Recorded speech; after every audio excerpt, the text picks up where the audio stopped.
Okay, I just wanted to go over a few tips for solving one-step equations. But first of all, what is an equation? So something like 3x plus 2 equals positive 1. So let's dissect this a little bit. So an equation, on the simplest terms, is something that has an equal sign with two mathematical expressions on either side. So we can call this whole thing as an expression, as well as this, another expression.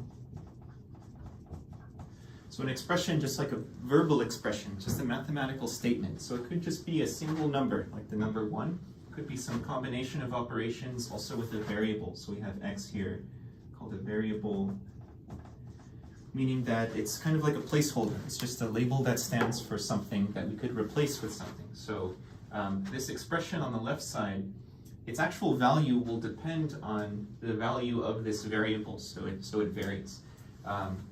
So what this is saying is there's some kind of input here, there's some kind of value of x that will make the left side equal to the right side. It's telling us that these two things are equal to each other, even though they look differently. So maybe one side can be simplified, expressions can be simplified, or maybe we need to evaluate it at a particular value. But there's some value.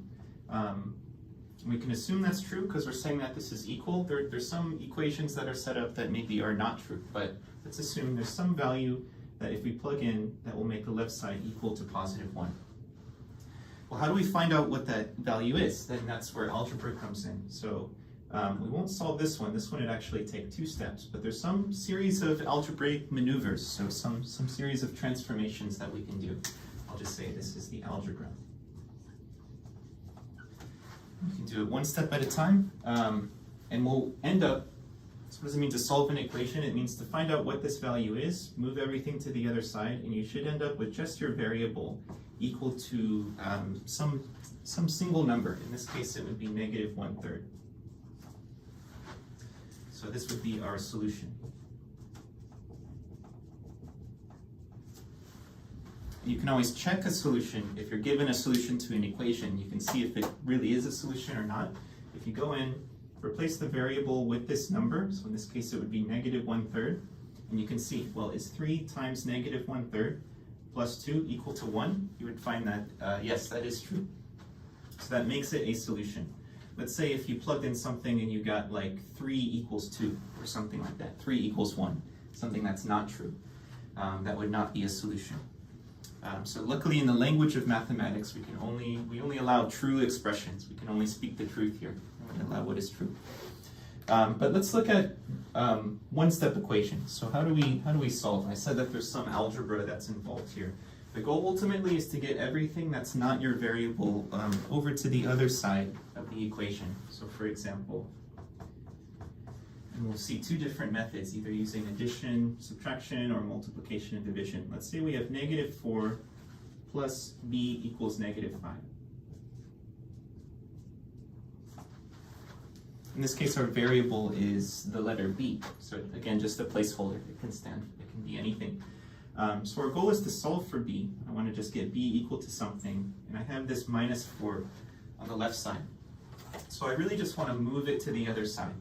And in general, if I want to move something to the other side of the equal sign, I need to apply the opposite operation to both sides. What I mean by that is, since this is like a minus 4, there's a 4 that's being subtracted. What I want to do is add 4 to both sides of the equation.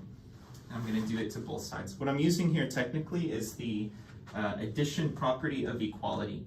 We can add something to both sides. This also works for subtraction, and it keeps the equation the same. It's still balanced, so we haven't changed anything, just transforming it, moving things around. So if I add 4 to both sides, you kind of view it like this. Negative 4 plus 4, that results in 0, so that cancels out, and that's our goal. We wanted to eliminate it on the left side. I'm just left with b. I can bring that b down. And then here I have negative 5 plus 4. I can view that as 4 minus 5. The result should be a negative 1. And you might be able to tell just by looking at it. It might feel obvious now looking back. Negative 4 plus something equals negative 5. That must be a negative 1 to make this one more negative. So that is a method. You can call that by inspection looking at it. But the better way is to maybe write out your work, it's easier to backtrack and see what went wrong if something went wrong there. So this is a case of adding a 4 to both sides. Another way to visualize this is kind of how I see it in my head. I'm moving this over, and I'm going to apply the opposite operation. It's a -4. I want to kick this over to the other side with a +4. So I kind of view it as moving a block over, moving a piece over. So b equals, here's our -1 again. It's the same thing, just a kind of different way of visualizing it.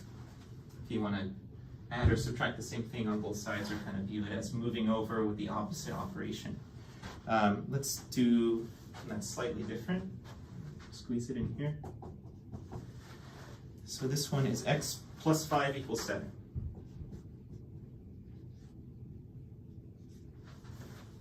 So I have x plus 5. I'm trying to solve for this x. So I want to get it on its own. So I want to kick this +5 over to the other side. It's a +5. The opposite would be subtracting 5, or I can view as subtracting 5 from both sides. So x should equal +2. And we can always check this. We can plug it back in. 2 plus 5 is indeed equal to 7.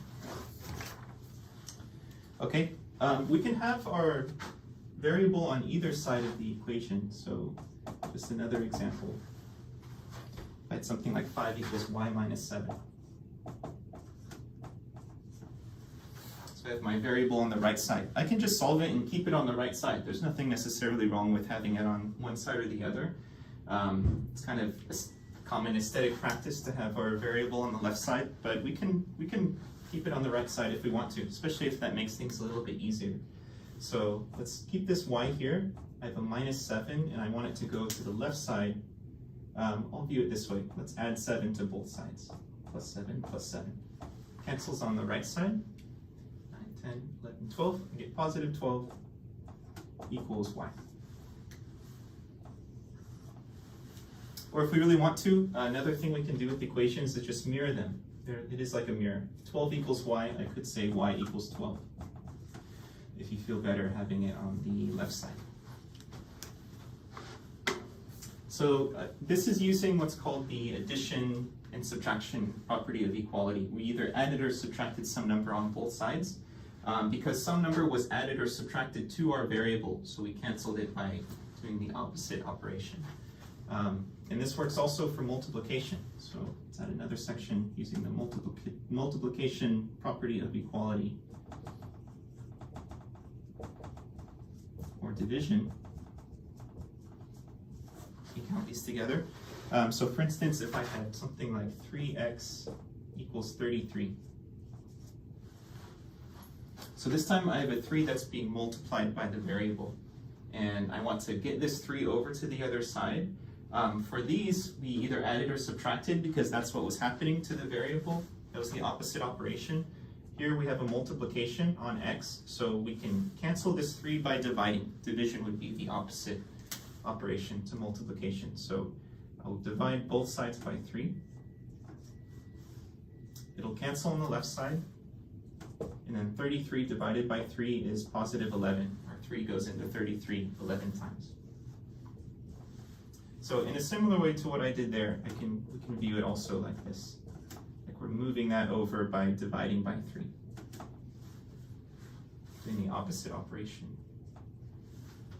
And it cancels on the left side. So using division, let's throw a negative in there. So for example, I had something like -2z equals 16. So kind of varying the variable just so we're not too conditioned on seeing x or y as particular variables. Could be z, a, b, could be anything we want to. So here I have a negative number multiplied by our variable. So just like before, I can get it over to the other side by dividing. And because I have a negative also, I'll take the negative with it. I can almost view it as like a -2 times z. So I'll divide both sides by the -2. So you can bring the negative with you. And then that will cancel. Make it just z. 16 divided by 2 is 8, and we're dividing by a -2. A positive divided by a negative, the result will be negative, so a -8. can go back, plug it in, and check. Negative 8 times negative 2, negative times a negative gives us a positive 16. We haven't seen something like this. Let's say we have n divided by 2 is equal to negative 8. So just like before, I want to do the opposite operation. I have a division happening. A fraction is the same as division, n divided by 2. So what we can do is multiply both sides by 2. I can view this as like popping over. I'm going to multiply by 2, do the opposite operation. Technically, we're doing that on the left side as well, like a 2 over 1, and it's canceling with the 2. You can just view it as jumping over and multiplying. So negative 8 times positive 2, negative times a positive will stay negative, so we'll get negative 16. So for each of these, it just took one step to solve the equation. We have our variable and something happening to the variable, some number added or subtracted, and we moved it over to the other side by doing the opposite operation. And similarly with multiplication and division on our variables, something multiplied. So as you can expect, we can make this more complicated where there would be more than one step. So let's return back to this original equation that we had, and let's do a combination of maneuvers. Let's fit it in on the side. So I have 3x plus 2 equals 1. And I want to get the x on its own, just equal to some number. And now I have a combination of the two things happening. I have 3 multiplied by a variable, and I have the 2 added to it. So if I want to solve this equation, I want to solve for x, we can use a combination of these two methods. I can first move this 2 over. It's being added on the left side, so I can subtract it from both sides. So that will cancel. 1 minus 2 will give me a negative 1. The result will be negative. I have $1 and I spent $2. I'll have negative $1. And then now I have like an equation like before. This will be one more step. Let's divide both sides by 3. So x will equal negative 1/3. And we can make this even more complicated if we want to. We can keep adding steps, but at its core, this is what solving equations will be about. We have our variable kind of tangled up in some kind of mess, and we need to, in a sense, rescue it. We need to get it on one side, cleaned up, everything else pushed over to the other side. And then again, you can always check your solution by plugging it back.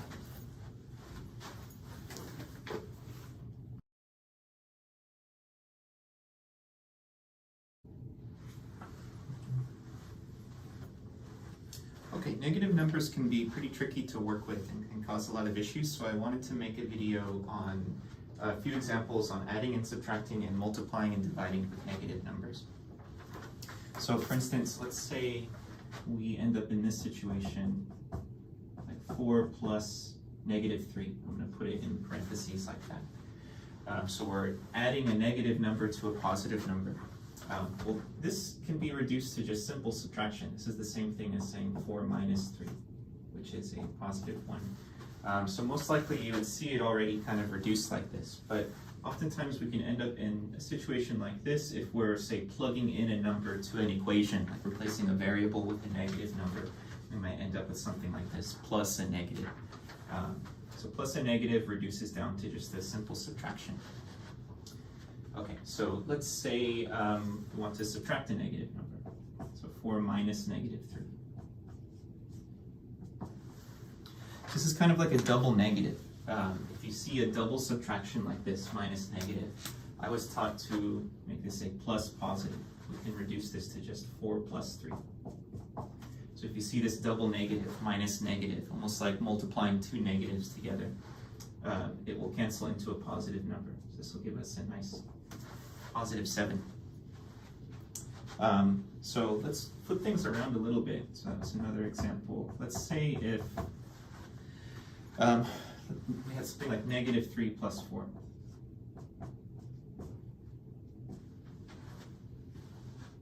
So we have a negative number plus a positive number. With addition, we can actually flip the order of this and just see this as 4 minus 3. Negative 3 plus 4, we can treat it as 4 minus 3. Addition has this nice property that we can change the order.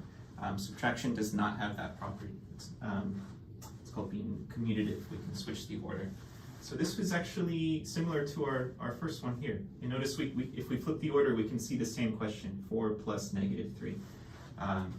So we end up with the same result, positive 1. But let's say this isn't necessarily working with a negative number, but the result is a negative number, 3 minus 4. 3 minus 4, this result would be negative 1. We're subtracting a number that's larger than the number that we're subtracting from. Or we can imagine we have like $3 and then we spend $4. We'll be $1 in debt. It's often expressed as a number line. If we imagine positive 3, here's 0. And if we want to subtract 4, 1, 2, 3, 4, I'd move 4 places to the left. End up a little bit beyond 0 over there at negative 1. So subtracting a larger number from a smaller number gives us a negative result. So just want to throw that in there. A little bit different from what we're working with, but involves a negative. Okay, so what about if we have two negative numbers? Put this over here. How about negative 3 minus 4? So we're subtracting from a negative. One thing we can do, so this is one perspective, we can view this as like negative 3 plus 4, plus negative 4. So we're kind of like reversing what we did here. We can express this subtraction as plus and negative, and then from this perspective, it can make some sense that we'll end up adding these numbers together, and the result will stay negative. So negative 3 plus negative 4 will give us a negative 7.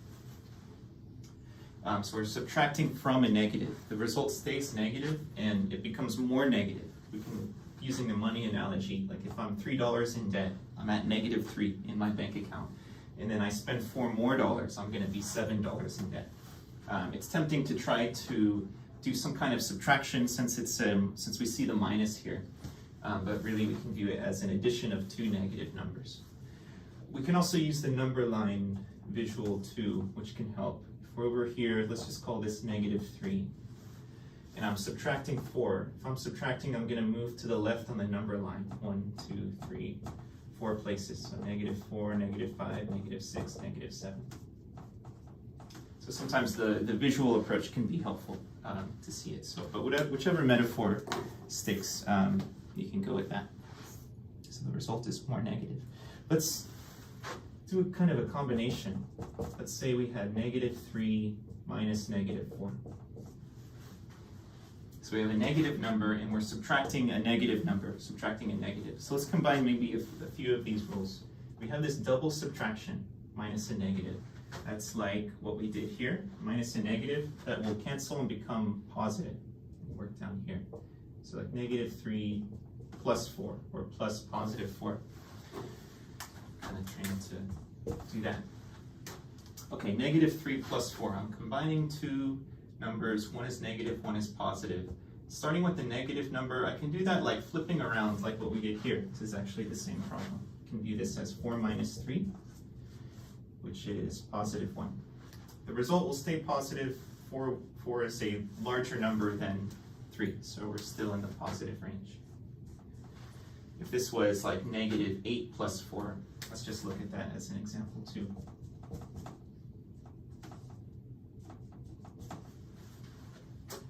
We can still flip this around if we want to view it as a subtraction, 4 minus 8. But notice the result will be negative. We'll end up with a negative 4. So kind of a similar situation with these last two, and it depends on which number is initially larger. The negative number is larger here, so the result will stay negative. $8 in debt, and we put $4 in, we're still $4 in debt, so a little bit less negative. So it's addition and subtraction. Multiplication and division, which might be a little more familiar with.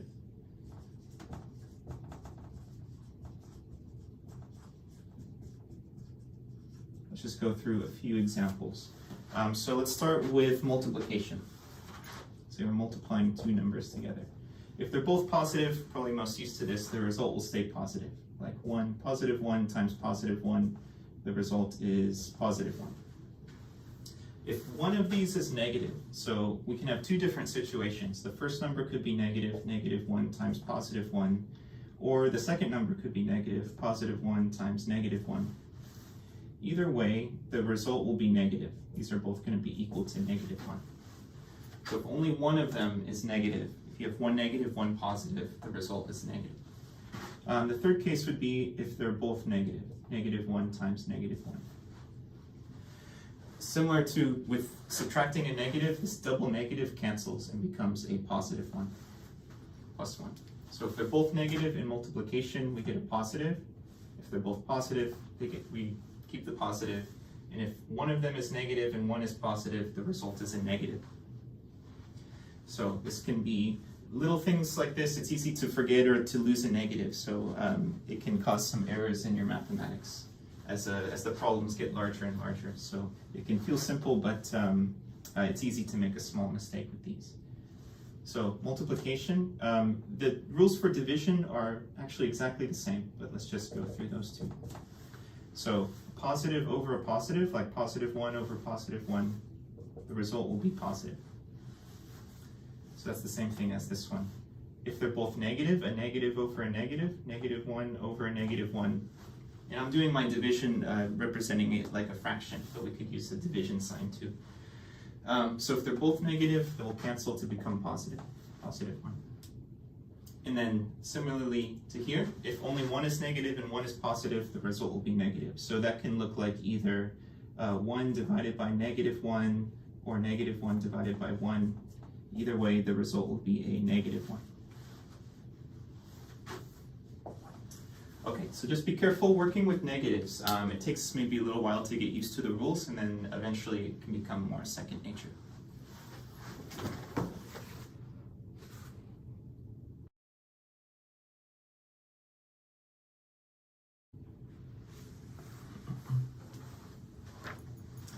Let's look at a few cases multiplying and dividing with 0. Because this can be somewhat tricky. Let's say we're multiplying some number times 0, like 3 times 0. The result will be 0. Like, why is that? What does it mean to multiply by something? If we had like 3 times 2, that means we have like 2 copies of 3. So 3 plus 3, that'll give us 6. 2 copies of 3. 3 times 0, 3 times nothing. We have no copies of 3. The result will be nothing. We'll have nothing left over. So multiplying by 0 gives us a 0. And this also works for 0 times 0. 0 times 0 stays 0. So we can generalize this and just say any number, I'll just call it a. Any number a times 0 is equal to 0. So that's our first general rule that we can be fairly sure about.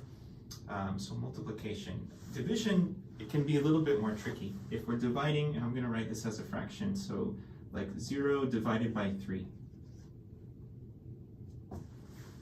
Or we can write it like this, 0 divided by 3. If we're dividing and reading it from this way, if the 0 is on the numerator, the result will be 0. So kind of like multiplying by 0. Or if 0 is the first number. If we're dividing by some other number that's non-zero, the result will be 0. You can say, how many times does 3 go into nothing?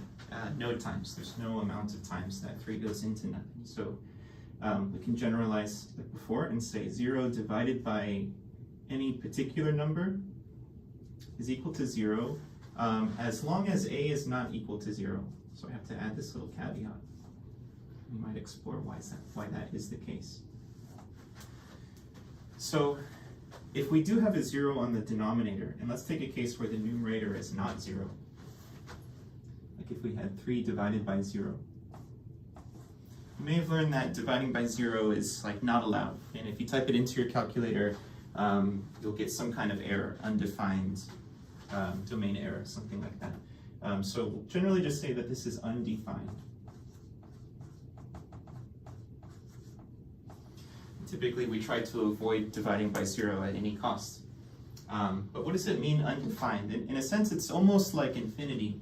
If we think of in this case, we're asking how many times does 3 go into nothing?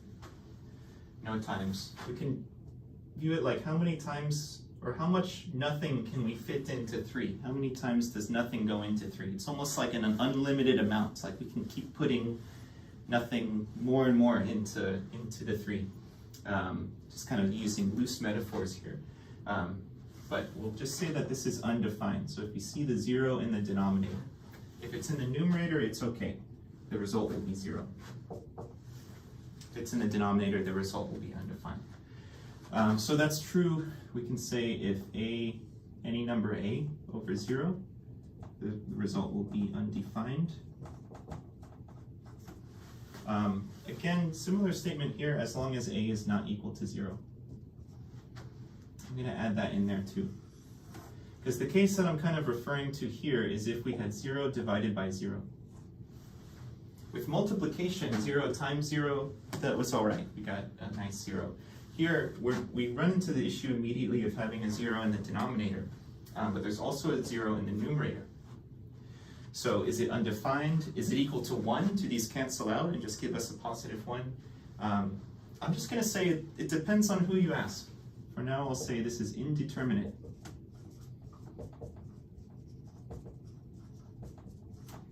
So it depends on what kind of mathematician you ask, and also how you arrive at such a value. Did we get here by just plugging this into a calculator or something like that, or were these separate functions that arrived at a value of 0 that might lead us to other conclusions as well? So indeterminate, I'll say for 0 over 0, but in general, for dividing by 0, undefined. Pretty much all the other cases will get 0 as the result. Multiplying by 0 gives us 0. 0 divided by any number also gives us 0.